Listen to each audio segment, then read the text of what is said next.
Chapter 34.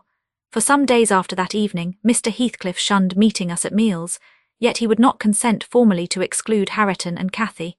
He had an aversion to yielding so completely to his feelings, choosing rather to absent himself. And eating once in 24 hours seemed sufficient sustenance for him. One night, after the family were in bed, I heard him go downstairs and out at the front door. I did not hear him re-enter, and in the morning I found he was still away. We were in April then. The weather was sweet and warm, the grass as green as showers and sun could make it, and the 2 dwarf apple trees near the southern wall in full bloom. After breakfast, Catherine insisted on my bringing a chair and sitting with my work under the fir trees at the end of the house, and she beguiled Hareton, who had perfectly recovered from his accident, to dig and arrange her little garden, which was shifted to that corner by the influence of Joseph's complaints. I was comfortably revelling in the spring fragrance around, and the beautiful soft blue overhead, when my young lady, who had run down near the gate to procure some primrose roots for a border, returned only half laden, and informed us that Mr. Heathcliff was coming in, and he spoke to me, she added with a perplexed countenance. What did he say? Asked Hareton. He told me to begone as fast as I could, she answered. But he looked so different from his usual look that I stopped a moment to stare at him. How? He inquired. Why, almost bright and cheerful. No, almost nothing, very much excited and wild and glad, she replied. Night walking amuses him then, I remarked, affecting a careless manner, in reality as surprised as she was, and anxious to ascertain the truth of her statement, for to see the master looking glad would not be an everyday spectacle. I framed an excuse to go in. Heathcliff stood at the open door. He was pale and he trembled, yet certainly he had a strange joyful glitter in his eyes that altered the aspect of his whole face. Will you have some breakfast? I said. You must be hungry, rambling about all night. I wanted to discover where he had been, but I did not like to ask directly. No, I'm not hungry, he answered, averting his head and speaking rather contemptuously, as if he guessed I was trying to divine the occasion of his good humour.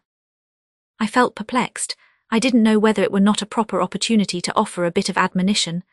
I don't think it right to wander out of doors, I observed, instead of being in bed.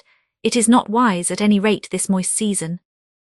I dare say you'll catch a bad cold or a fever. You have something the matter with you now. Nothing but what I can bear, he replied, and with the greatest pleasure, provided you'll leave me alone. Get in and don't annoy me. I obeyed, and in passing I noticed he breathed as fast as a cat. Yes, I reflected to myself, we shall have a fit of illness. I cannot conceive what he has been doing. That noon he sat down to dinner with us, and received a heaped-up plate from my hands, as if he intended to make amends for previous fasting. I've neither cold nor fever, Nelly, he remarked in allusion to my morning's speech, and I'm ready to do justice to the food you give me. He took his knife and fork, and was going to commence eating, when the inclination appeared to become suddenly extinct. He laid them on the table, looked eagerly towards the window, then rose and went out. We saw him walking to and fro in the garden while we concluded our meal, and Earnshaw said he'd go and ask why he would not dine. He thought we had grieved him some way. Well, is he coming? Cried Catherine when her cousin returned. Nay, he answered, but he's not angry. He seemed rarely pleased indeed, only I made him impatient by speaking to him twice. And then he bid me be off to you. He wondered how I could want the company of anybody else. I set his plate to keep warm on the fender, and after an hour or two he re-entered when the room was clear, in no degree calmer. The same unnatural, it was unnatural, appearance of joy under his black brows, the same bloodless hue and his teeth visible now and then in a kind of smile, his frame shivering, not as one shivers with chill or weakness, but as a tight-stretched cord vibrates, a strong thrilling rather than trembling. I will ask what is the matter, I thought, or who should, and I exclaimed, Have you heard any good news, Mr. Heathcliff? You look uncommonly animated. Where should good news come from to me? He said. I'm animated with hunger. And seemingly I must not eat. Your dinner is here, I returned. Why won't you get it? I don't want it now, he muttered hastily. I'll wait till supper, and Nelly, once for all, let me beg you to warn Hareton and the other away from me. I wish to be troubled by nobody. I wish to have this place to myself. Is there some new reason for this banishment? I inquired. Tell me why you are so queer, Mr. Heathcliff. Where were you last night? I'm not putting the question through idle curiosity, but— You are putting the question through very idle curiosity, he interrupted with a laugh. Yet I'll answer it. Last night I was on the threshold of hell. Today I am within sight of my heaven. I have my eyes on it, hardly 3 feet to sever me, and now you'd better go. You'll neither see nor hear anything to frighten you if you refrain from prying. Having swept the hearth and wiped the table, I departed, more perplexed than ever. He did not quit the house again that afternoon, and no one intruded on his solitude, till at 8 o'clock I deemed it proper, though unsummoned, to carry a candle and his supper to him. He was leaning against the ledge of an open lattice, but not looking out. His face was turned to the interior gloom. The fire had smouldered to ashes. The room was filled with the damp, mild air of the cloudy evening, and so still that not only the murmur of the beck-down Gimmerton was distinguishable, but its ripples and its gurgling over the pebbles, or through the large stones which it could not cover. I uttered an ejaculation of discontent at seeing the dismal grate, and commenced shutting the casements one after another till I came to his. "Must I close this?" I asked in order to rouse him, for he would not stir. The light flashed on his features as I spoke. Oh, Mr. Lockwood, I cannot express what a terrible start I got by the momentary view. Those deep black eyes, that smile and ghastly paleness, it appeared to me not Mr. Heathcliff but a goblin, and in my terror I let the candle bend towards the wall, and it left me in darkness. "Yes, close it," he replied in his familiar voice. "There, that is pure awkwardness. Why did you hold the candle horizontally? Be quick and bring another." I hurried out in a foolish state of dread, and said to Joseph, "The master wishes you to take him a light and rekindle the fire," for I dared not go in myself again just then. Joseph rattled some fire into the shovel and went, but he brought it back immediately with the supper tray in his other hand, explaining that Mr. Heathcliff was going to bed, and he wanted nothing to eat till morning. We heard him mount the stairs directly. He did not proceed to his ordinary chamber, but turned into that with the panelled bed. Its window, as I mentioned before, is wide enough for anybody to get through. And it struck me that he plotted another midnight excursion, of which we had no suspicion. Is he a ghoul or a vampire? I mused. I had read of such hideous incarnate demons. And then I set myself to reflect how I had tended him in infancy, and watched him grow to youth, and followed him almost through his whole course, and what absurd nonsense it was to yield to that sense of horror. But where did he come from, the little dark thing, harboured by a good man to his bane? Muttered superstition, as I dozed into unconsciousness, and I began, half dreaming, to weary myself with imagining some fit parentage for him. And repeating my waking meditations, I tracked his existence over again with grim variations, at last picturing his death and funeral, of which all I can remember is being exceedingly vexed at having the task of dictating an inscription for his monument, and consulting the sexton about it. And as he had no surname and we could not tell his age, we were obliged to content ourselves with the single word, Heathcliff. That came true, we were. If you enter the kirkyard, you'll read on his headstone only that and the date of his death. Dawn restored me to common sense. I rose and went into the garden as soon as I could see to ascertain if there were any footmarks under his window. There were none. He has stayed at home, I thought, and he'll be all right today. I prepared breakfast for the household, as was my usual custom, but told Harriton and Catherine to get theirs ere the master came down, for he lay late. They preferred taking it out of doors under the trees, and I set a little table to accommodate them. On my re-entrance, I found Mr. Heathcliff below. He and Joseph were conversing about some farming business.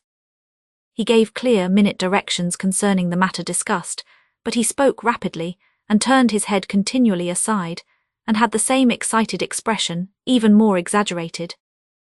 When Joseph quitted the room, he took his seat in the place he generally chose, and I put a basin of coffee before him.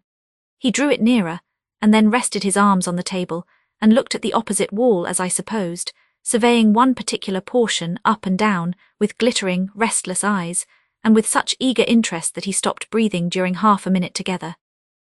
"Come now," I exclaimed, pushing some bread against his hand, "eat and drink that while it is hot. It has been waiting near an hour." He didn't notice me, and yet he smiled. I'd rather have seen him gnash his teeth than smile so. "Mr.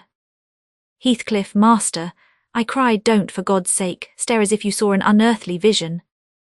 "Don't for God's sake shout so loud," he replied. "Turn round and tell me, are we by ourselves?"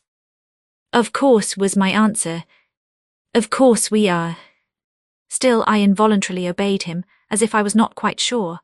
With a sweep of his hand, he cleared a vacant space in front among the breakfast things, and leant forward to gaze more at his ease. Now I perceived he was not looking at the wall, for when I regarded him alone, it seemed exactly that he gazed at something within 2 yards distance, and whatever it was, it communicated, apparently, both pleasure and pain in exquisite extremes. At least the anguished yet raptured expression of his countenance suggested that idea. The fancied object was not fixed either. His eyes pursued it with unwearied diligence, and, even in speaking to me, were never weaned away. I vainly reminded him of his protracted abstinence from food. If he stirred to touch anything in compliance with my entreaties, if he stretched his hand out to get a piece of bread, his fingers clenched before they reached it, and remained on the table, forgetful of their aim. I sat, a model of patience, trying to attract his absorbed attention from its engrossing speculation, till he grew irritable, and got up, asking why I would not allow him to have his own time in taking his meals, and saying that on the next occasion I need wait, I might set the things down and go. Having uttered these words, he left the house, slowly sauntered down the garden path and disappeared through the gate. The hours crept anxiously by. Another evening came. I did not retire to rest till late, and when I did, I could not sleep. He returned after midnight, and instead of going to bed, shut himself into the room beneath. I listened and tossed about, and finally dressed and descended. It was too irksome to lie there, harassing my brain with 100 idle misgivings. I distinguished Mr. Heathcliff's step, restlessly measuring the floor, and he frequently broke the silence by a deep inspiration, resembling a groan. He muttered detached words also. The only one I could catch was the name of Catherine, coupled with some wild term of endearment or suffering, and spoken as one would speak to a person present, low and earnest and wrung from the depth of his soul. I had not courage to walk straight into the apartment, but I desired to divert him from his reverie, and therefore fell foul of the kitchen fire, stirred it, and began to scrape the cinders. It drew him forth sooner than I expected. He opened the door immediately and said, "Nelly, come here, is it morning? Come in with your light." "It is striking 4, I answered. "You want a candle to take upstairs." "You might have lit one at this fire." "No, I don't wish to go upstairs," he said. "Come in and kindle me a fire and do anything there is to do about the room."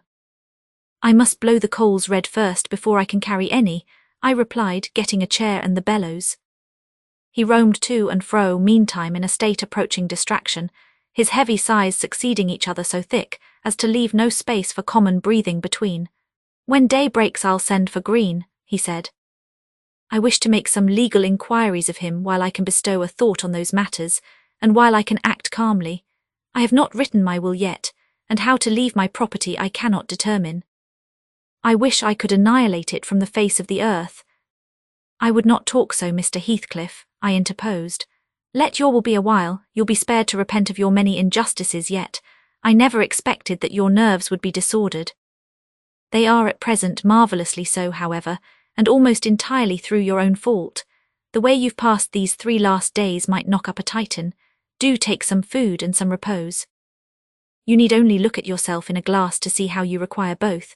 Your cheeks are hollow and your eyes bloodshot, like a person starving with hunger and going blind with loss of sleep."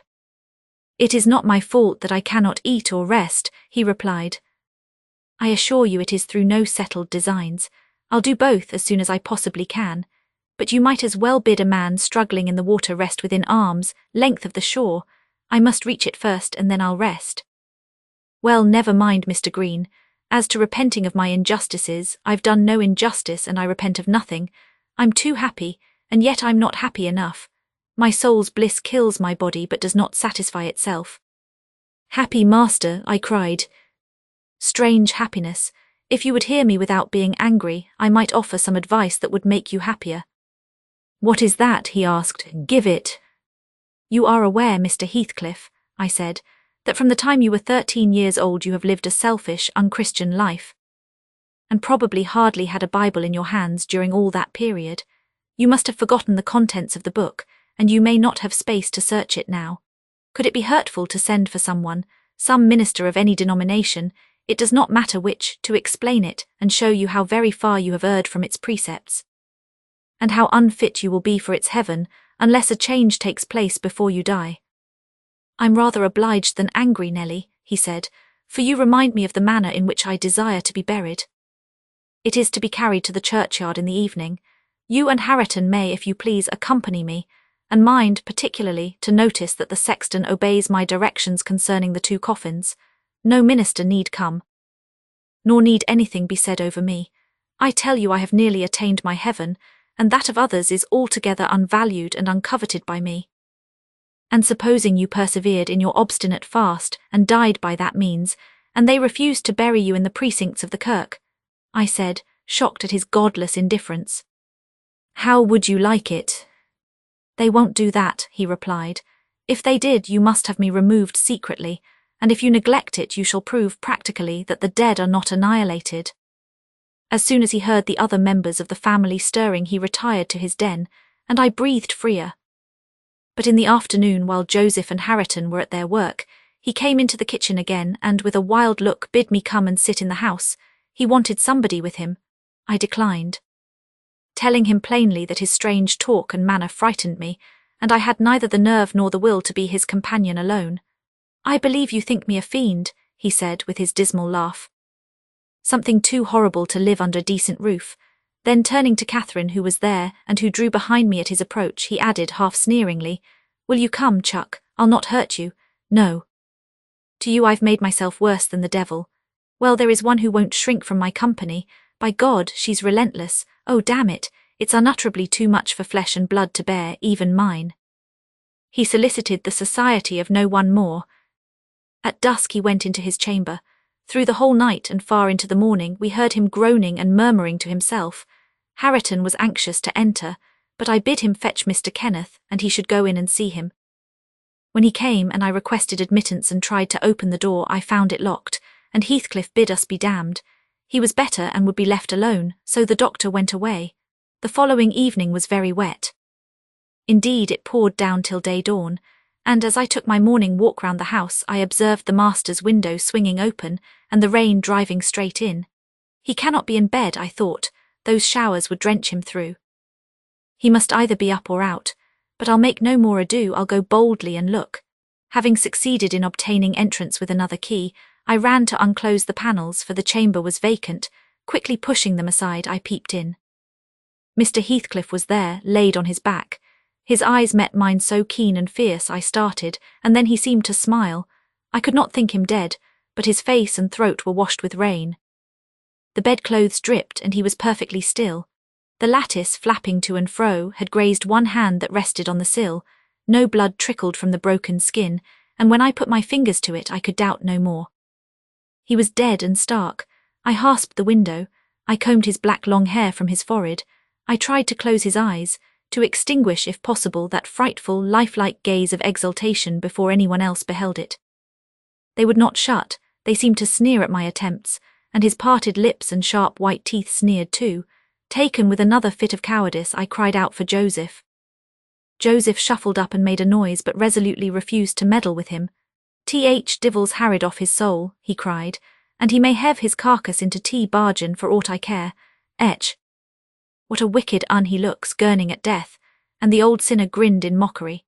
I thought he intended to cut a caper round the bed, but suddenly composing himself, he fell on his knees and raised his hands, and returned thanks that the lawful master and the ancient stock were restored to their rights. I felt stunned by the awful event, and my memory unavoidably recurred to former times with a sort of oppressive sadness. But poor Harriton, the most wronged, was the only one who really suffered much. He sat by the corpse all night, weeping in bitter earnest. He pressed its hand, and kissed the sarcastic, savage face that everyone else shrank from contemplating, and bemoaned him with that strong grief which springs naturally from a generous heart, though it be tough as tempered steel. Mr. Kenneth was perplexed to pronounce of what disorder the master died. I concealed the fact of his having swallowed nothing for 4 days, fearing it might lead to trouble, and then I am persuaded he did not abstain on purpose. It was the consequence of his strange illness, not the cause. We buried him, to the scandal of the whole neighbourhood, as he wished. Earnshaw and I, the sexton, and 6 men to carry the coffin, comprehended the whole attendance. The 6 men departed when they had let it down into the grave. We stayed to see it covered. Harriton, with a streaming face, dug green sods and laid them over the brown mould himself. At present it is as smooth and verdant as its companion mounds, and I hope its tenant sleeps as soundly. But the country folks, if you ask them, would swear on the Bible that he walks. There are those who speak to having met him near the church, and on the moor, and even within this house. Idle tales, you'll say, and so say I, yet that old man by the kitchen fire affirms he has seen two on 'em looking out of his chamber window on every rainy night since his death, and an odd thing happened to me about a month ago. I was going to the Grange one evening, a dark evening threatening thunder, and just at the turn of the heights I encountered a little boy with a sheep and 2 lambs before him. He was crying terribly. And I supposed the lambs were skittish and would not be guided. "What is the matter, my little man?" I asked. "There's Heathcliff and a woman yonder under T Nab," he blubbered. I darn't pass 'em." I saw nothing, but neither the sheep nor he would go on, so I bid him take the road lower down. He probably raised the phantoms from thinking, as he traversed the moors alone, on the nonsense he had heard his parents and companions repeat. Yet still I don't like being out in the dark now, and I don't like being left by myself in this grim house. I cannot help it. I shall be glad when they leave it and shift to the Grange. "They are going to the Grange then?" I said. "Yes," answered Mrs. Dean, "as soon as they are married, and that will be on New Year's Day." "And who will live here then?" "Why, Joseph will take care of the house, and perhaps a lad to keep him company. They will live in the kitchen, and the rest will be shut up." "For the use of such ghosts as choose to inhabit it," I observed. "No, Mr. Lockwood," said Nellie, shaking her head. "I believe the dead are at peace. But it is not right to speak of them with levity." At that moment the garden gate swung to, the ramblers were returning. "They are afraid of nothing," I grumbled, watching their approach through the window. Together they would brave Satan and all his legions. As they stepped on to the door-stones, and halted to take a last look at the moon, or more correctly at each other by her light, I felt irresistibly impelled to escape them again. And pressing a remembrance into the hand of Mrs. Dean, and disregarding her expostulations at my rudeness, I vanished through the kitchen as they opened the house door. And so should have confirmed Joseph in his opinion of his fellow servants' gay indiscretions, had he not fortunately recognized me for a respectable character by the sweet ring of a sovereign at his feet.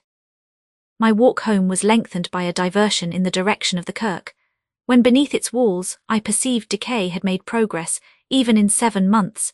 Many a window showed black gaps deprived of glass, and slates jutted off here and there beyond the right line of the roof, to be gradually worked off in coming autumn storms. I sought and soon discovered the 3 headstones on the slope next the moor. The middle one grey and half buried in heath, Edgar Linton's only harmonized by the turf and moss creeping up its foot, Heathcliff's still bare. I lingered round them under that benign sky, watched the moths fluttering among the heath and harebells, listened to the soft wind breathing through the grass, and wondered how anyone could ever imagine unquiet slumbers for the sleepers in that quiet earth.